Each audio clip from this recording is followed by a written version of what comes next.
दूसरे दिन के मनाली ब्लॉग में आप सबका स्वागत है। तो दूसरे दिन हम सब जल्दी सुबह नहा करके यानी 8 बजे के लगभग हल्का-फुल्का कुछ खा के निकल पड़े अटल टनल के लिए और उधर रोहतांग वगैरह जाने के लिए।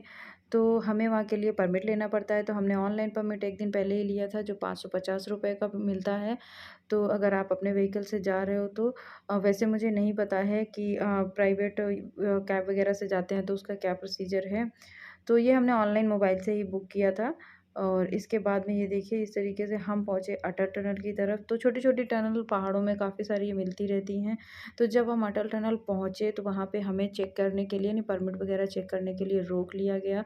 काफ़ी देर के लिए तो यहाँ बहुत ज़्यादा टाइम लग रहा था, काफ़ी लंबी लाइन लगी हुई थी, लेकिन जो नज़ारा था वो इतना कमाल का था। फर्स्ट टाइम मैं इस तरीके से बर्फ़ देख रही थी, लाइव बर्फ़ जो है, यानी कि इतना पहाड़ जो है ना बिल्कुल सफ़ेद थे, पूरे बर्फ़ से ढके हुए थे। जब तक हम मनाली में थे तब तक वहाँ पर तो बर्फ़ बिल्कुल नहीं थी। बहुत थोड़ी-सी कहीं दूर के पहाड़ों में ऊपर थोड़ा-थोड़ा सा हमें दिख रहा था। लेकिन यहाँ पर बहुत ही कमाल का एक्सपीरियंस था। सब लोग फ़ोटो खिंचाने में लगे हुए थे और ऐसे में केसर और शिलाजीत बेचने वाले भी आपके पीछे पड़े रहते हैं कि ज़रूर ले लीजिए। तो आप लोग अगर लेते भी हैं तो बहुत ध्यान से देख कर के केसर वगैरह लीजिएगा, क्योंकि काफ़ी ज़्यादा वो लोकल केसर होती है, यानी कि एक्चुअल में तो केसर होती नहीं है। सो इसके बाद में वहाँ पर एक चने वाले अंकल हैं आए, बोले चने खा लो, यहाँ पर कितनी देर आप ऐसे टाइम पास करोगे। तो फिर हम लोगों ने चने की भेल ली वहाँ पर। तो वहाँ यानी हम 4 लोग गए थे तो बहुत ही मज़ा आ रहा था। तो आप फैमिली के साथ भी जा सकते हो और आप ऐसे कपल यानी हस्बैंड वाइफ भी जा सकते हो या अपने फ्रेंड्स के साथ जा सकते हो। बहुत मज़ा आता है। जो सिंपल सी चीज़ें यानी जो भी खाना है, ये सारी चीज़ें जो हम नॉर्मल घर में करते हैं वहाँ पे नहीं अच्छा लगता है, वहाँ बहुत ही अच्छा लग रहा था। तो हम लोग यहाँ पे, मेरा भाई जो है ना, हम लोग मज़ाक में खूब हँस रहे थे वही केसर और शिलाजीत वाले लोगों को, बेचने वाले लोगों को जो है, क्योंकि एक शिलाजीत बेचने वाले आए, वो बोले ले लो प्लीज़ ले लो, उसके फ़ायदे वगैरह बताने लगे। तो इसके बाद हमें जो है ये सब खाते हुए मस्ती करते हुए मिल गया, यानी परमिशन मिल गई अंदर जाने की, सब कुछ चेकिंग वगैरह हो गया तो हम अटल टनल के अंदर गए। तो अटल टनल बहुत ही खूबसूरत है, अंदर से बहुत बढ़िया लगती है, लाइटिंग वगैरह आप देख पा रहे हो, साफ-सफाई बहुत ज़्यादा है। कुछ टाइम पहले ये सोशल मीडिया में भी आया था क्योंकि यहाँ पे कुछ लोगों ने गंदगी फैलाई थी। इसके बाद में जब हम पहुँचे हैं रोहतांग की साइड में तो आप देख पा रहे हो ऊपर बर्फ़ तो आपको दिखाई दे ही रही होगी। यहाँ पर हो रही थी एडवेंचर एक्टिविटी, तो मेरे भाई ने ज़िप लाइनिंग किया सबसे पहले। हम सब तो बहुत डर रहे थे, यानी कि मैं और मेरी भाभी तो बहुत डर रहे थे, हमारा कोई करने का प्लान नहीं था। ज़िप लाइनिंग मेरे हस्बैंड ने किया, पहले मेरे भाई ने, फिर मेरे हस्बैंड ने किया। तो हम लोग ये देख रहे थे कि यानी बेसिकली मैं देख रही थी कि अगर इन लोगों से पूछूँगी, अगर इन्हें बिल्कुल डर नहीं लगा होगा तो फिर मैं भी करूँगी।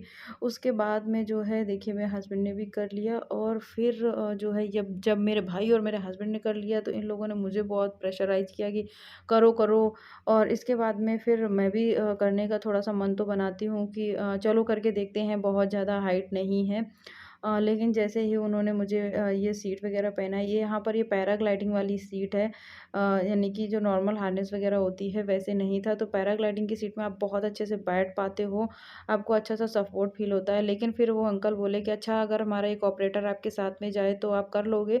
तब मैंने हाँ भर दी कि चलो कर लूँगी, क्योंकि वो पकड़ के रखते हैं तो स्पीड थोड़ी कम हो जाती है। तो ऐसे-ऐसे करके फिर काफ़ी प्रेशर के बाद में मैं चली गई। तो एक साइड तो मैं चली गई, जब वापस दूसरी साइड से आना था तो वो जो ऑपरेटर था उसने बीच में ही छोड़ दिया मुझे और मुझे फिर अकेले आना पड़ा। ब्यास नदी के ऊपर मैं थी और मुझे इतना डर लग रहा था और लिटरली मेरे मन में ये भी आ रहा था कहीं मेरे शूज़ ना गिर जाएँ नदी में।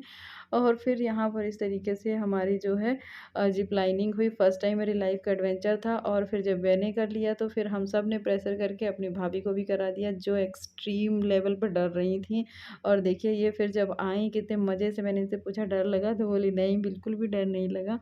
और ये ₹300 पर हेड में हुआ था ये एक्टिविटी, और यहाँ पर वो फ्री स्टाइल स्विंग भी था जो हमें करने की बिल्कुल हिम्मत नहीं थी। फिर हमने वहाँ पे गरमा-गरम मोमोज़ खाए, गरमा-गरम कॉर्न खाए, काफ़ी सारी चीज़ें खाई, पहाड़ों वाली मैगी, भई कहते हैं पहाड़ों में जाओ तो मैगी खाओ, हमने पहाड़ों की मैगी भी खाई जो बिल्कुल बेकार थी। और इसके बाद में हमने वहीं पहाड़ों में ही अपना लंच वग़ैरह किया, खूब सारी फ़ोटोज़ ली। रोहतांग की साइड हम और आगे बढ़े बर्फ़ के चक्कर में, फिर हम जब वहाँ से वापस आए तो बीच में मिलती है सोलांग वैली। सोलांग वैली बहुत कमाल की जगह है, बहुत खूबसूरत जगह है, ये पैराग्लाइडिंग पॉइंट है और भी बहुत सारी चीज़ें हैं यहाँ पर करने को। तो हम जाते हैं सोलांग वैली और यहाँ पर देखिए पैराग्लाइडिंग के मस्त नज़ारे थे। तो यहाँ पर 2 तरह की पैराग्लाइडिंग हो रही थी। एक तो ₹1000 शायद ₹1500 पर हेड चार्ज कर रहे थे और दूसरी थी ₹3500। तो जो ₹3500 ले रहे थे वो करीब-करीब 10 से 12,000 फीट की हाइट से करवा रहे थे और वहाँ पर किसी भी वेट के लोग पैराग्लाइडिंग कर सकते थे। और जो ये पास से करा रहे थे पैराग्लाइडिंग, इसमें सिर्फ़ 50 किलो से नीचे वाले वेट वाले ही लोग कर सकते थे पैराग्लाइडिंग और मुश्किल से वो 1 आधा मिनट की पैराग्लाइडिंग होती है। और जो 3500 वाली पैराग्लाइडिंग थी उसमें 5 से 7 मिनट हवा में रखते थे, लेकिन बहुत कमाल का नज़ारा था। फर्स्ट टाइम ऐसा कुछ देख रही थी। फिर इसके बाद में वहाँ केबल कार थी, तो हमने केबल कार का एक्सपीरियंस मैंने और मेरे हस्बैंड ने तो पहले नैनीताल में लिया हुआ है, लेकिन मेरे भाई-भाभी ने नहीं लिया हुआ था, तो फिर हम गए केबल कार में। ये केबल कार हमें ले गई करीब-करीब 10,000 फीट की ऊँचाई पर और इतना ज़्यादा नीचे देखने पे बहुत डर लग रहा था हमें। लेकिन साथ ही हमें बहुत मज़ा भी आ रहा था। जब हम 10,000 फीट की ऊँचाई पे पहुँचे तो वहाँ से जो नज़ारे थे ना बहुत कमाल के थे। वीडियो वो फुटेज हमारे से कहीं मिस हो गई, डिलीट हो गई, इसलिए आपके साथ नहीं शेयर कर पा रही हूँ। तो ये हमने केबल कार में बैठकर वीडियो बनाया, आप देख सकते हो। पैराग्लाइडिंग करने वाले लोग एकदम साफ दे रहे थे जो ऊपर से पैराग्लाइडिंग कर रहे थे। ऊपर से नज़ारे बहुत कमाल के थे। इतने सारे जो है ग्लाइडर्स थे वहाँ पर कि बिल्कुल ऐसे लग रहा था जैसे कोई परिंदे आसमान में उड़ रहे हों।